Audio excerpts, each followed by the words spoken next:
कल्पना कीजिए, आप सुबह उठते हैं और खिड़की के बाहर सिर्फ धुआं है। सूरज कहीं खो चुका है। हवा में ऑक्सीजन नहीं, एक धीमा जहर बह रहा है। अगर कहूं, ये कोई भविष्य की कहानी नहीं, बल्कि आपकी ही दिल्ली है। दिल्ली, जहां करोड़ों लोग रोज सांस लेते हैं। लेकिन आज ये शहर दुनिया के सबसे प्रदूषित शहरों की सूची में खड़ा है। यहां हवा नहीं, एक अदृश्य मौत बहती है। PM 2.5 और PM 10 जैसे कण जो दिखाई नहीं देते पर फेफड़ों को अंदर से खोखला कर देते हैं। दिल्ली की हवा में 40% से ज्यादा जहर सड़कों पर दौड़ती लाखों गाड़ियों से आता है। हर गाड़ी अपने पीछे धुआं छोड़ती हुई चलती है। दिन में करोड़ों बार ये धुआं सीधे हमारे फेफड़ों में उतरता है। सर्दियों में जब हवा भारी होती है, उत्तर भारत की पराली दिल्ली की ओर बढ़ती है। कई लोग इसे सबसे बड़ा अपराध मानते हैं, पर सच्चाई कहीं गहरी है। किसानों को दोष देना आसान है, लेकिन सरकारें वर्षों से पक्का समाधान दे नहीं पाईं। किसानों के पास मशीनें नहीं, न समय, न कोई स्थायी मॉडल।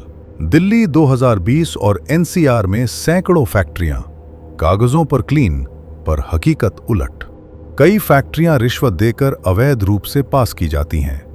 न इनके सिस्टम की जांच होती है, न गंदे पानी के निस्तारण का इंतजाम। ये फैक्ट्रियां हवा और धरती दोनों को जहर दे रही हैं। दिल्ली को बचाने के लिए योजनाएं बनी, पर लागू होने से पहले ही दम तोड़ गईं। ऑड इवन, कुछ दिन की राहत। स्मॉग टावर, करोड़ों का खर्च। क्या योजनाएं नाकाम थीं या इरादे? दिल्ली का हवा संकट सबसे ज्यादा असर बच्चों और बुजुर्गों पर होता है। हर सांस एक जंग बन चुकी है। हवा जिंदगी से ज्यादा मौत दे रही है। अगर दिल्ली अपनी पब्लिक ट्रांसपोर्ट का 30% हिस्सा इलेक्ट्रिक कर दे, तो हवा का आधा जहर कम हो सकता है।